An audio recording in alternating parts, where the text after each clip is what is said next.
kerjasama ini tidak dilakukan secara terburu-buru. Ini akan baik untuk menopang pemerintahan hari ini. Jadi ada beberapa pertanyaan yang timbul. Apakah ada instruksi istana yang membuat 3 partai politik ini berkoalisi?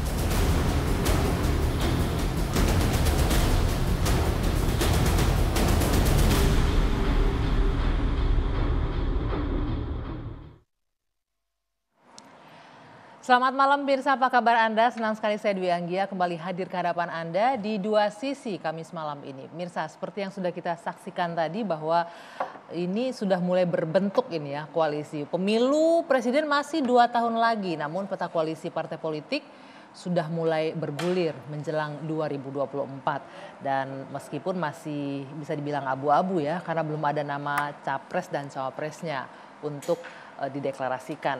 12 Mei lalu misalnya, Golkar, PAN, dan P3 sudah mengusung nama Koalisi Indonesia Bersatu untuk menghadapi Pilpres 2024. Ada yang menyebutkan ini merupakan dalam tanda kutip koalisi pemerintah. Apa maksudnya?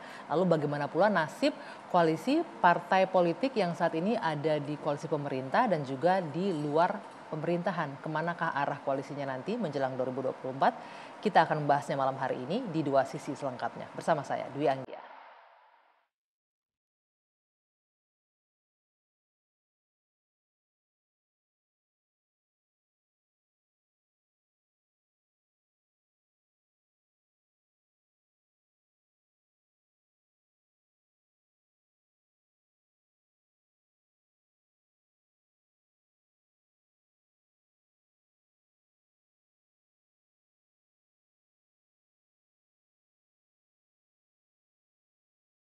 Kerjasama ini tidak dilakukan secara terburu-buru, tetapi dari hasil kajian yang mendalam, dan tentunya ini akan baik untuk menopang dan mendukung program yang dilakukan oleh pemerintahan hari ini.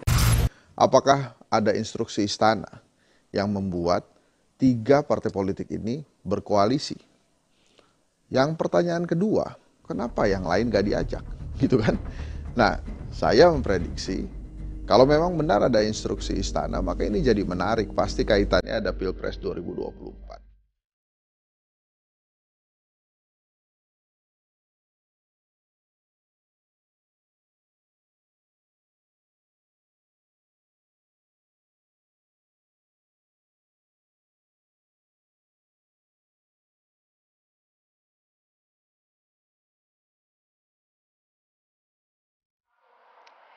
Oke, kita sudah saksikan bersama tadi tayangannya mengenai koalisi menjelang Pilpres 2024. Ada pernyataan-pernyataan yang menarik tadi itu yang juga saya ingin tanyakan malam hari ini ke narasumber yang sudah hadir bersama saya di studio. Ini kalau dibilang nih koalisinya berat sebelah nih, harusnya 2 lagi datang tapi belum datang nih. Saya kenalkan dari sini dulu. Dr. Hensat, dokter paling hebat di keluarganya ya. Hensat, kan selalu klaimnya begitu. Ya bukan saya ngeklaim. Oke. Dokter terbaik di keluarganya. Dokter terbaik di keluarganya gitu loh. Ada Mbak Irma Suryani, Irma Caniago, politisi Partai Nasdem. Selamat malam Uni, apa kabar? Boleh digunakan mic-nya ya. Di ujung sana ada Bung Mardhani Alisera, politisi PKS. Selamat malam, Assalamualaikum. Waalaikumsalam warahmatullahi wabarakatuh dan semuanya minal aidin wal faizin. Maaf lahir dan batin ya, ini cerah semua habis lebaran mukanya ya. Dan saya akan langsung mengundang bergabung di sini politisi Partai Golkar, Maman Abdurrahman. Silakan bergabung Kang Maman. Nah, ini di sebelah kanan saya sama satu lagi ya, kita menunggu satu orang politisi dari PDI Perjuangan, Mas Arya Bima. Oke, karena tamunya sudah duduk, saya mau mulai nih acaranya. Tadi yang menarik adalah pernyataan dari Henry Satrio bahwa ini ada instruksi dari istana atau apapun itulah namanya ya. Maksudnya apa sih? Kenapa begitu yakin atau begitu, kalau orang muslim bilangnya kok suuzon aja sih, apa-apa istana, apa-apa istana. Enggak, itu mah gak suuzon, kan bisa juga baik kan, Husnuzon, hal-hal baik itu. berhusnuzon gitu ya. Iya, kan itu prediksi. Kenapa saya memprediksi demikian? Minimal kan ada 3 tuh alasannya. Yang pertama, ini kan sebetulnya koalisi pemerintah kan. Oke. Golkar, P3, PAN ini kan isinya ada di pemerintah. Oke. Masa iya sih nggak keluar-nuan dulu gitu kan ke presiden. Masa langsung bikin koalisi gitu. nggak ngajak-ngajak bosnya ya, bukan bosnya, yang Nanti paling kita besar tanya lagi, sama Kang Maman nanti, PDI bener nggak? Perjuangan gitu kan. Terus kemudian yang kedua, ketua umum ada 3, Ya. 2 diantaranya menterinya Pak Jokowi. Masa iya berani langsung bermanuver, nggak Lagi ngomong kerja jadi menteri kok langsung presiden. begini ya. Iya gitu kan. Logikanya masuk gitu. Oke, Nah, ya kan? dua alasan ya. Terus kemudian Oke. yang ketiga, 3 partai politik ini, walaupun ada Pak Airlangga Hartarto, Ya. tapi kan level elektabilitasnya masih dalam tahapan berusaha untuk ditingkatkan gitu ya. Berarti secara tidak langsung elektabilitas Pak Erlangga sudah oke loh ya, sudah meningkat ya. Sedang Tadi kan berusaha untuk ditingkatkan gitu. Oke, oh, sedang Ada elektabilitasnya pasti ada, Oke. tapi berusaha untuk ditingkatkan. Sementara yang lain kan nggak ada elektabilitasnya. Pak Julhas di bawah, Pak Suharto Manoarfa juga di bawah. Jadi belum ada tokoh yang akan didorong gitu Kalau ya. bisa dibilang tidak masuk dalam bursa capres-capresan lah 2 partai yang lainnya. Minimal belum masuk, Belum ke masuk. dalam Survei-surveian survei. belum masuk. Nah, Kalau Pak Erlangga sudah masuk survei. Pak Erlangga sudah masuk survei, Oke. tapi kan 3 besarnya bukan beliau. Gitu. Nah, tapi di antara 3 besar versi lembaga survei, Pak Prabowo, Mas Anies, Pak Ganjar, itu kan Pak Ganjar dan Mas Anies ini kan belum pasti-pasti amat nih bisa nyapres Iya, kan? karena nggak punya partai. Nggak punya partai. Apakah koalisi ini dibentuk supaya bisa menyelamatkan salah satu di antaranya? Kalau saya sih nebaknya ini koalisi penyelamat Ganjar, Wow. KPG gitu ya. Koalisi KPG, Koalisi Penyelamat Ganjar. Waduh. Supaya Mas Ganjar malam ini mudah-mudahan nggak keselak ya dengerin kita ngobrol. oh enggak, pasti seneng dia. Kita omongin malam ini.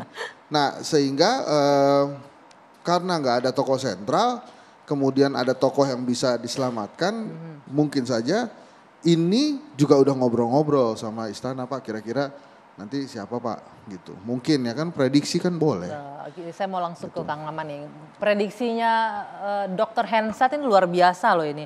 Pertama katanya nggak mungkin lah nggak kulon-nuwun sama pimpinannya, sama Pak Presiden. Ini kan menteri-menteri masih aktif. Yang kedua ini mau menyelamatkan calon-calon yang tidak berpartai gitu yang masuk bursa capres. Boleh ditanggapin dulu. Ya, makasih Mbak. Ya namanya prediksi ya boleh-boleh aja ya, masa di negara demokrasi kayak gini masa orang nggak boleh menganalisa ya kan. Tapi prediksinya benar apa enggak gitu kan pertanyaannya? Yang pasti yang namanya kita, apalagi partai Golkar, P3, PAN, tentunya dalam apapun yang kita lakukan kita pasti akan berkoordinasi dan kita sampaikan. Ke Presiden? Pasti dong, ya namanya apapun yang mau kita lakukan. Berarti ya, prediksinya Henry Satrio benar ya? Sudah benar. koordinasi dengan Tapi Presiden? bahwa ini ada instruksi enggak. Oh, oke. Karena begini, apa yang, jadi gini Mbak, koalisi 3 partai ini kepentingannya 2. Yang pertama adalah membangun sebuah kesepahaman bersama di antara Golkar, P3 dan PAN untuk memastikan kesuksesan pemerintahan ini sampai di akhir masa periodenya. Itu yang pertama. Oke. Lalu yang kedua adalah kita bicara tentang koalisi dini. Ingin memberikan sebuah proses pembelajaran politik yang baru berdasarkan evaluasi dari beberapa kali Pilpres pasca 98 ya.